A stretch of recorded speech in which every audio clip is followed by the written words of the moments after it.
Merhaba, hoş geldiniz.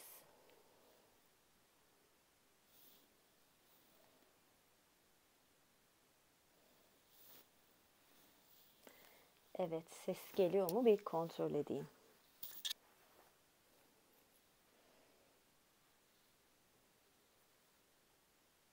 Geldi ses. Tamam. Belki de yorumu sadece üyeler yapıyor. Öyle ayarlamışım. Bilmiyorum nasıl ayarladım.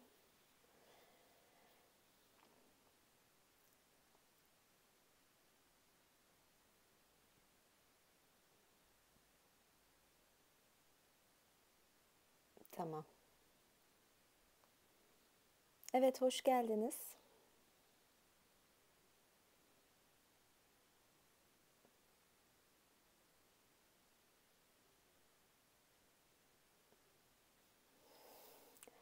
Öncelikle herkese açık masal videoma hoş geldiniz diyorum. Bundan sonra katıl videosu olacak.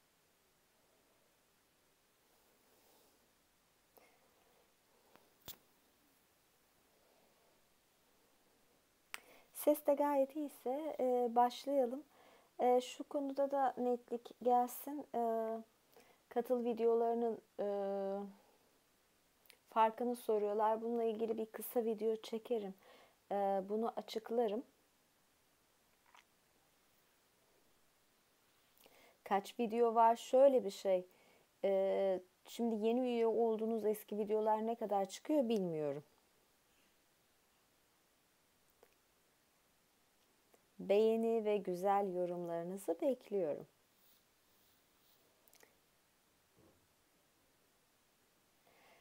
Katıl hakkında bilgi.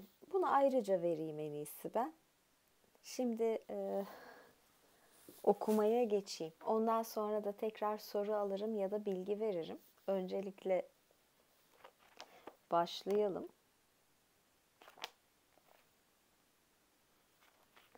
Çünkü bu İbrahim masallarında İbrahim geçiyor, Kral Nemrut geçiyor. Oldukça ilginç.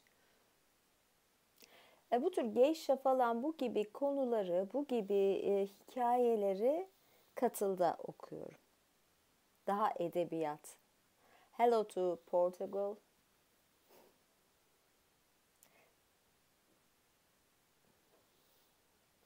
Orada katıl almış kimseler var. Onunla sorabilirsiniz. Orada böyle bir muhabbette geçebilir.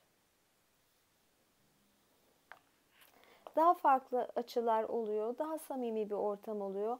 Okumalar daha farklı olabiliyor. Daha farklı metinler okuyorum. Bazen de bir workshop'a başlamıştım. Bugün onu devam edeceğim. Dört elementle ilgili bir workshop, bir çalışma yapacağım. Bu şekilde.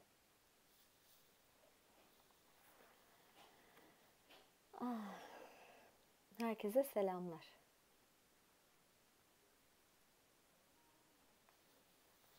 Evet.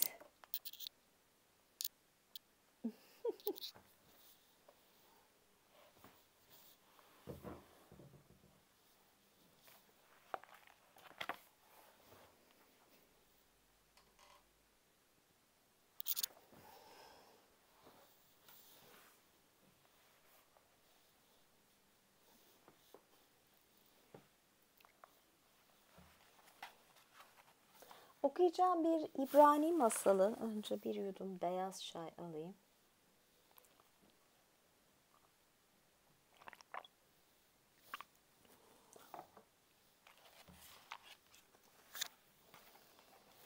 Yıldız Çocuk.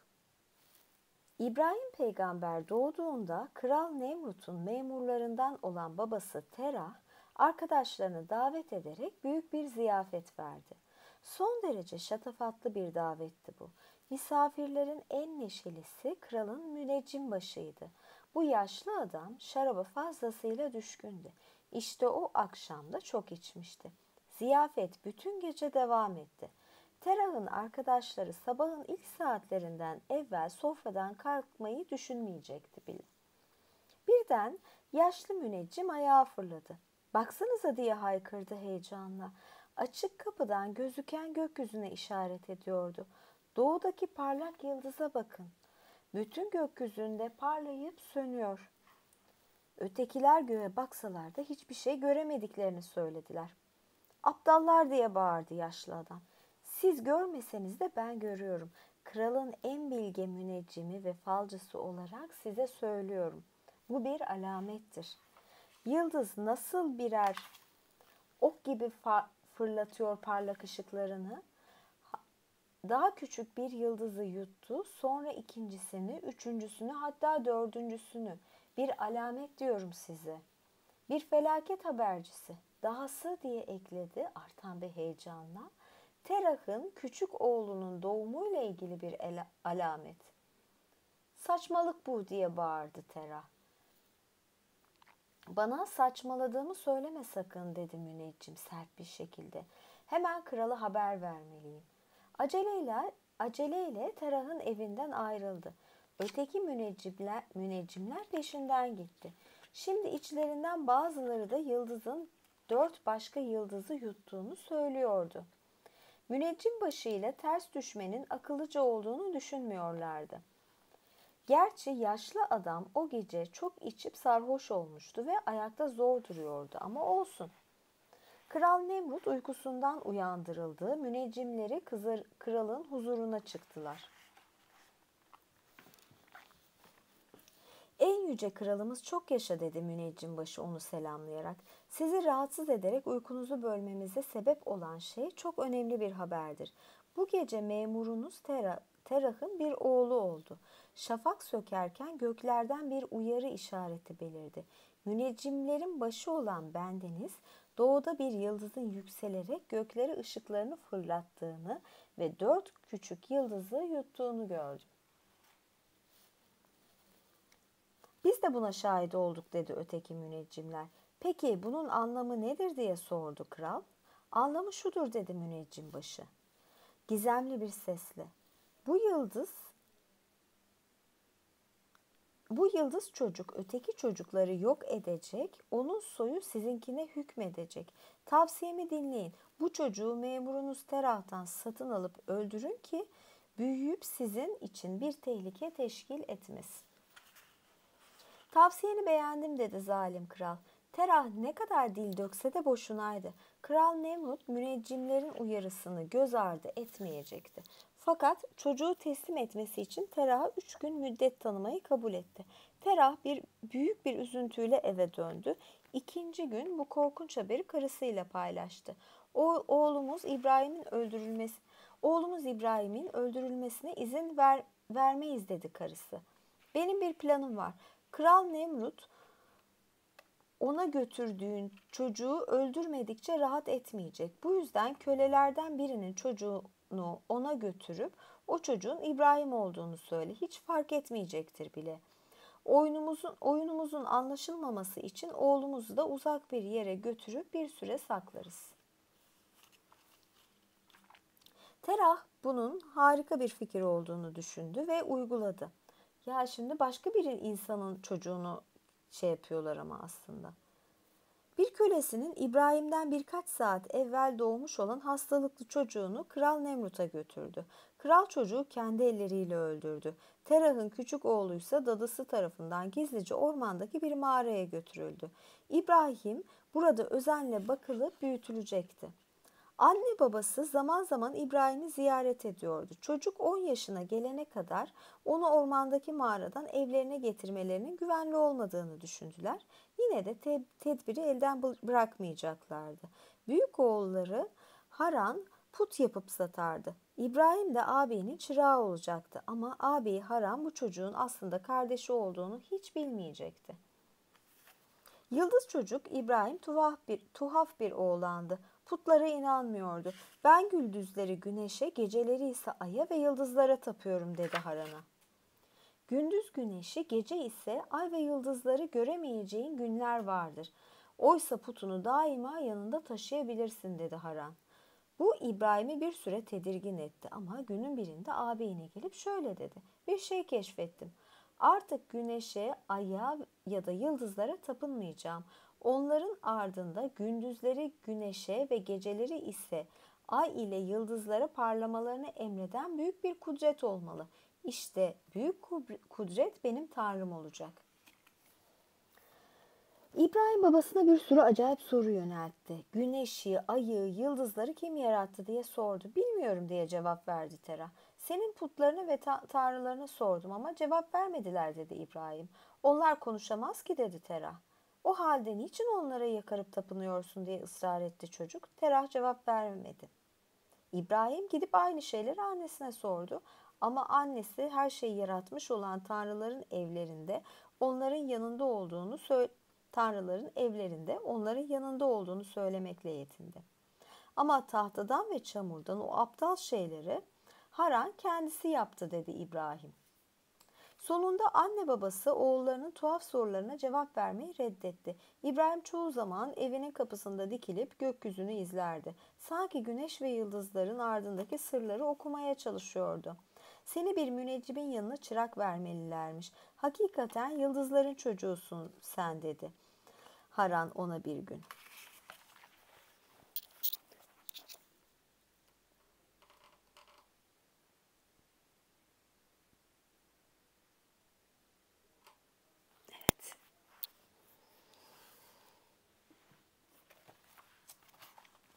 Terah bunu işitince Haran'a çok kızdı.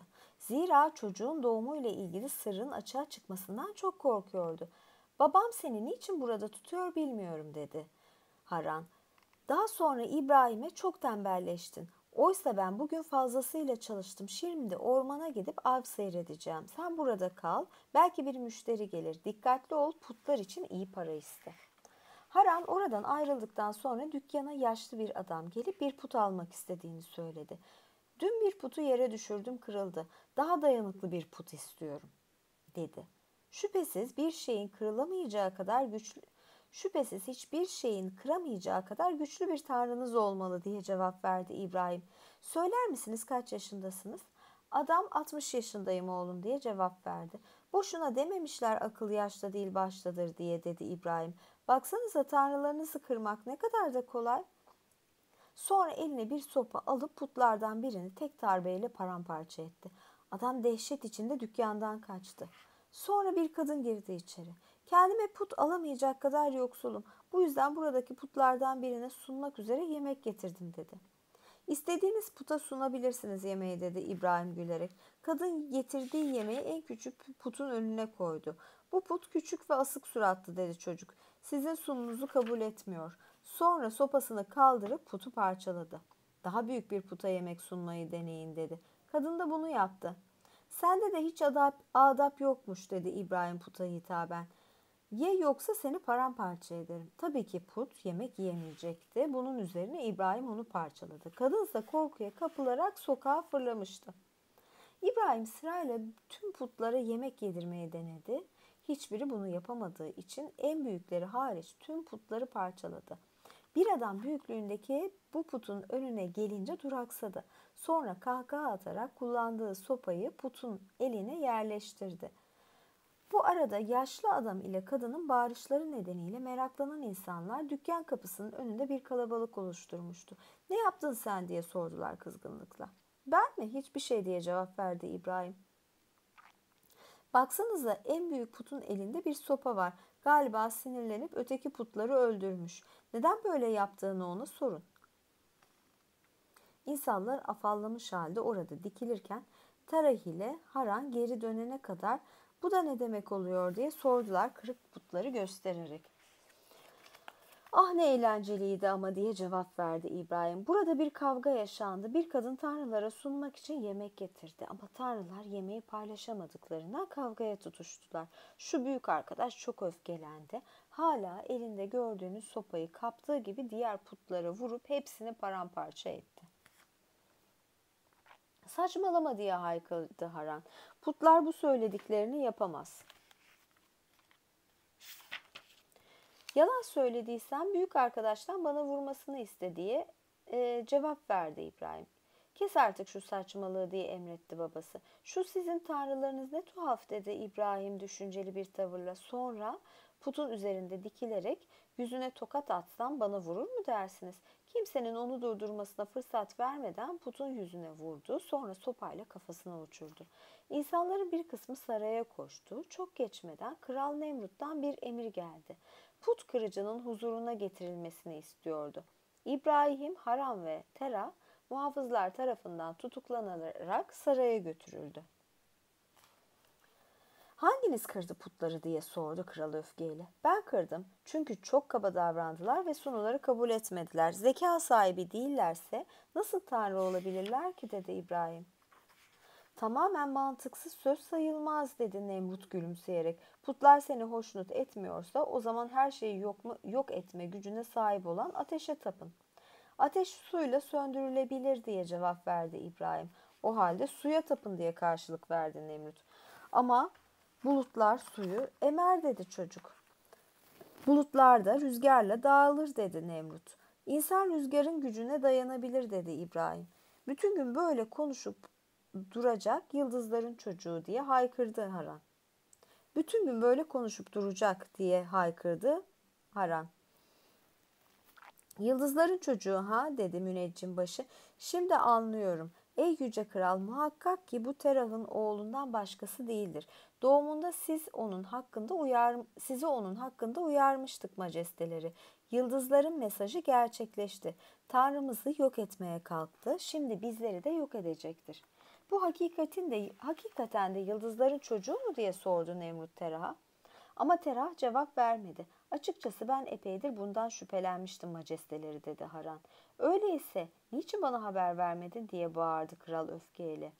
"Bu yıldız çocuğunu kendi tanrımın yani ateşin gücüyle sınayacağım. Sana gelince Haran, ihmalkarlığının bedelini ödeyeceksin. Muhafızlar onları bağlayıp her gün dua ettiğin fırına atın. Terah, sen onların babasısın. Seni affedebilirim. Zaten oğullarını benim tanrıma kurban vererek yeterince acı çekeceksin."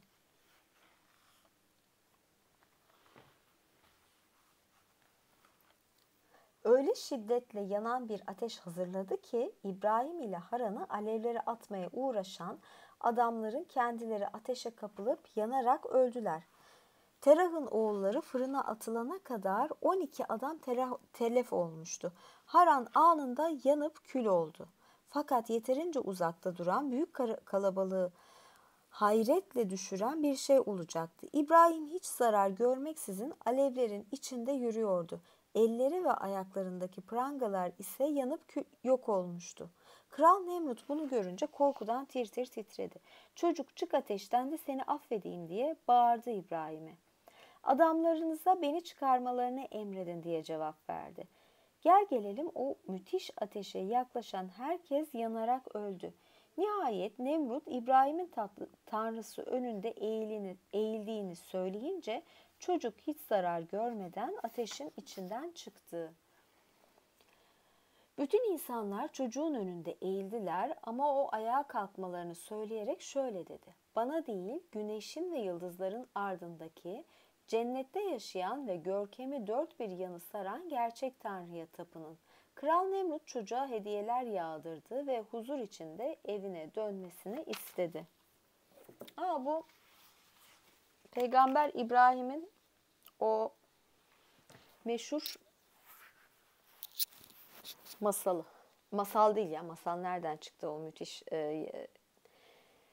hikaye kitapta da olan.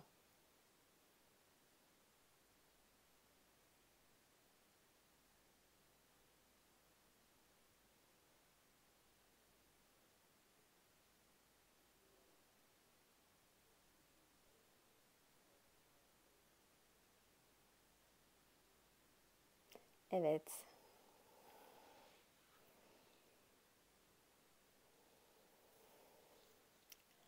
Kitap hediye etmek isteyen kişi bana mail atabilir mi? Ya da yorum yazsın. Orada ben de mailimi paylaşayım. Gerçi maile bildiriyordum.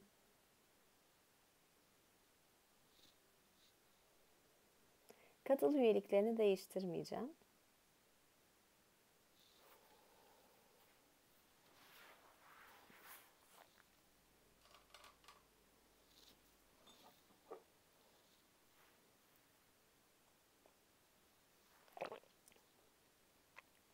Evet, bugün böyle sanki masal değildi, daha çok bir Tevrat hikayesi gibiydi.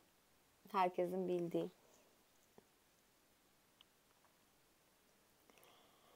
Evet.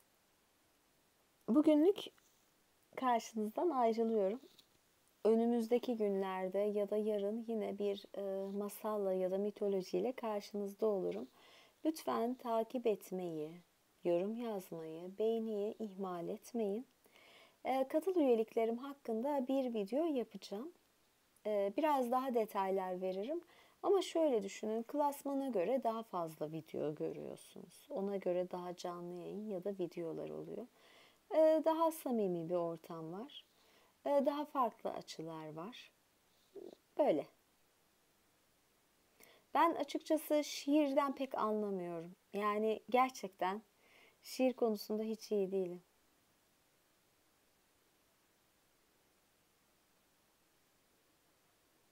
Evet, şimdi birazdan katıla geçeceğim. Katılda 4 elementle ilgili bir böyle okuma yapıyordum ve çalışma yaptıracaktım. Ona devam edeceğim. Aa,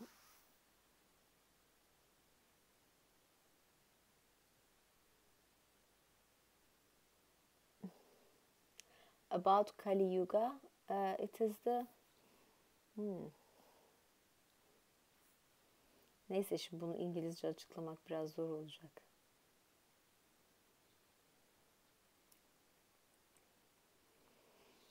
Görüşmek üzere.